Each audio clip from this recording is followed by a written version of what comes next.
안녕하세요. 진격의 동구쌤입니다. 오늘은 중국의 고대 제국을 살펴보겠습니다. 먼저 중국에서는 황허강을 중심으로 갑골문자로 널리 알려진 상왕조가 등장했습니다. 이후 주나라가 상나라를 무너뜨리며 등장했습니다. 주나라에는 유왕이라는 임금이 있었는데요.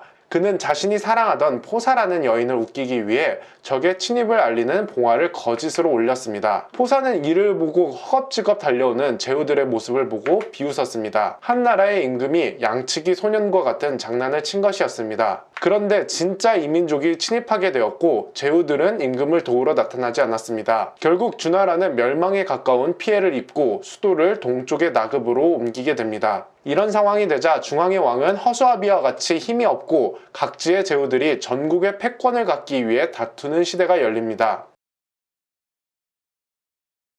이때가 중국 최고의 혼란기인 춘추 전국시대입니다. 춘추 전국시대에는 소를 이용한 농사법의 발달, 철제 농기구의 사용으로 인해 농업 생산력이 증가하고 도시가 발달했습니다. 그리고 청동화폐를 사용하는 등 상공업이 크게 발달하여 큰 사회 변화가 일어났습니다. 이런 상황에서 주나라 왕실이 통제력을 잃게 되니 제후들이 철제 무기를 이용해 대규모 전쟁을 벌이기 시작합니다. 제후국들은 부국강병을 위해 신분과 국적에 관계없이 유능한 인재들을 등용했습니다. 이에 수많은 사상가와 학파를 가리키는 제자백가가 등장하여 혼란스러운 현실을 해결하기 위한 방안을 제시했습니다. 그중 대표적인 4가지 사상과 인물을 알아보겠습니다. 먼저 공자의 유가입니다. 공자는 자신의 부모를 공경하고 따르는 효와 그 마음을 다른 사람에게 베푸는 인을 천하로 확대해 나가고자 했습니다. 노자의 도가는 인위적인 제도보다는 도를 따라야 한다.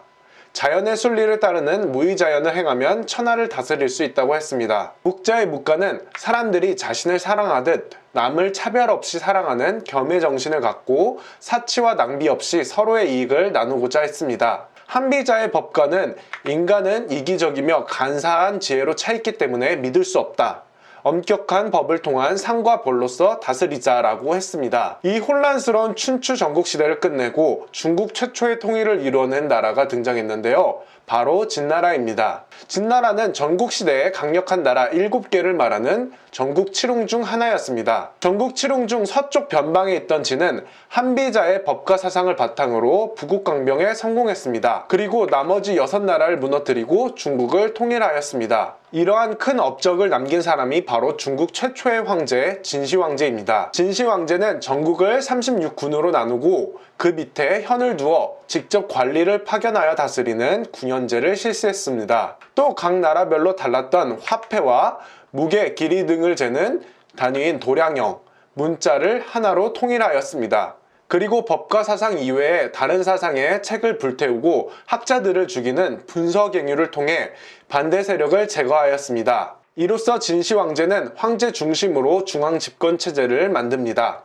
진시황제와 관련된 유물, 유적 중 대표적인 것은 병마용입니다. 병마용은 진시황제의 무덤 근처의 유적으로 각기 다른 병사와 말의 조각이 표현되어 있는 것으로 보아 진시황제의 강력한 권력을 보여줍니다.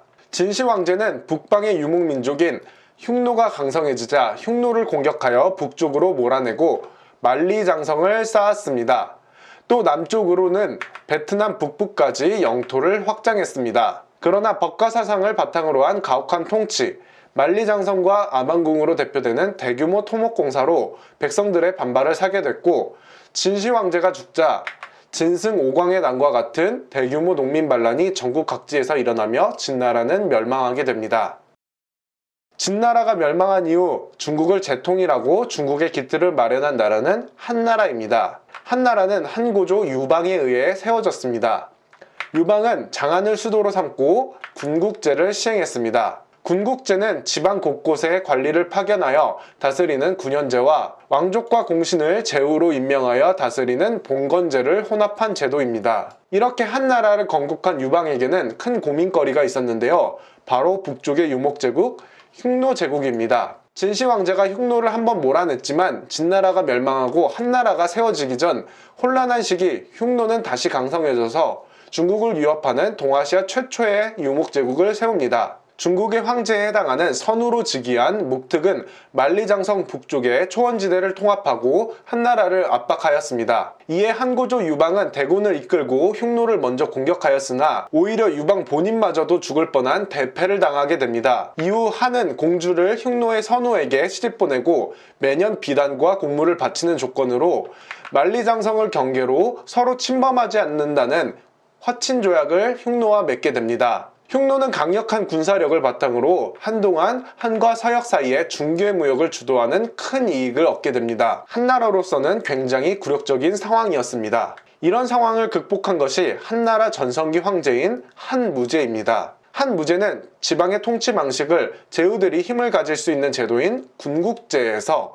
황제가 지방의 군과 현까지 관리를 파견하는 중앙집권적인 군현제로 바꿉니다. 그리고 중국의 북방을 위협하던 흉노를 정벌합니다. 흉노 제국은 한무제의 대대적인 공격으로 세력이 크게 약화되어 분열되었습니다. 한무제는 남쪽으로는 베트남 북부를 점령하고 동쪽으로는 고조선을 멸망시킨 후 군을 설치했습니다. 한무제는 장건이라는 인물을 서역에 파견하는데요. 그 목적은 원래 흉노와 사이가 좋지 않던 대월지와 군사동맹을 맺어 흉노를 정벌하는 것이었습니다. 하지만 장건의 서역 파견은 대월지에 가는 길에 흉노에 붙잡히는 등의 사건으로 인해 시간이 지체됐고 결정적으로 대월지와의 동맹 체결도 실패하였습니다. 하지만 이 과정에서 장건을 통해 서역 각국의 자세한 사정이 중국에 알려지게 되었습니다. 이를 계기로 한은 실크로드라고 불리게 되는 비단길을 확보하게 되었습니다. 비단길을 통해 중국의 비단 등이 유럽까지 수출되고 중국 또한 다양한 문물을 받아들이게 되었습니다.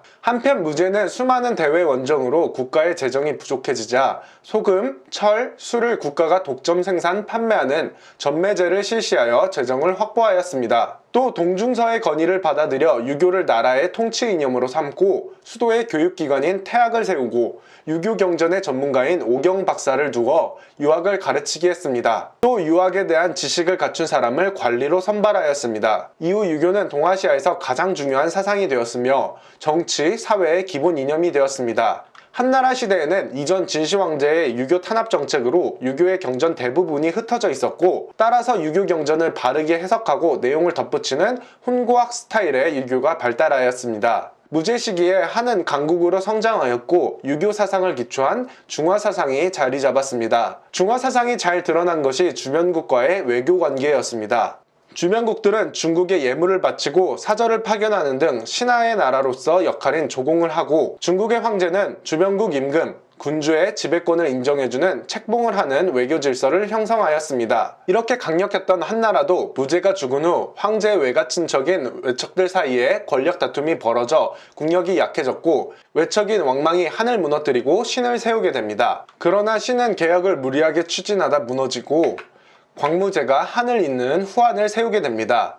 이 시기 모두를 한나라 시기라고 합니다. 한에서는 사마천의 사기, 단고의 한서와 같은 역사책이 쓰여졌고 과학기술이 발달하여 지진을 예측하는 지동이가 발명되었습니다. 또 후한 시기 체류는 제지수를 개량하여 종이의 보급에 기여했고 이를 통해 학문과 사상이 발전하게 됩니다. 또 이 시기에 비단길을 통해 불교가 중국에 전래됩니다. 400여 년이라는 긴 시간 동안 통일제국을 유지했던 한은 중국 전통문화의 기틀을 마련하게 됩니다. 이러한 한나라에서는 대토지를 소유한 지방의 호족들이 지방의 농민을 지배하며 세력을 키우고 추천을 통해 관료로 중앙 정치에 진출하게 됩니다. 후한 말기 지방에서는 이런 호족들이 횡포를 부려 농민들의 생활이 어려워졌습니다. 또 중앙에서는 어린 황제들이 잇따라 즉위하면서 외척과 황제의 시중을 들던 내시직인 환관, 그리고 관료들이 권력 다툼을 벌여 정치가 문란해졌습니다. 결국 장각이 자신을 따르던 신도를 모아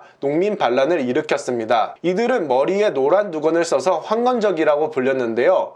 황건적의 난과 같은 농민봉기가 일어나면서 후한은 멸망하고 이후에 중국은 위, 촉, 오, 삼국으로 분열하게 됩니다. 다음 영상에서는 그리스와 알렉산드로스 제국을 살펴보겠습니다. 오늘도 수고하셨습니다.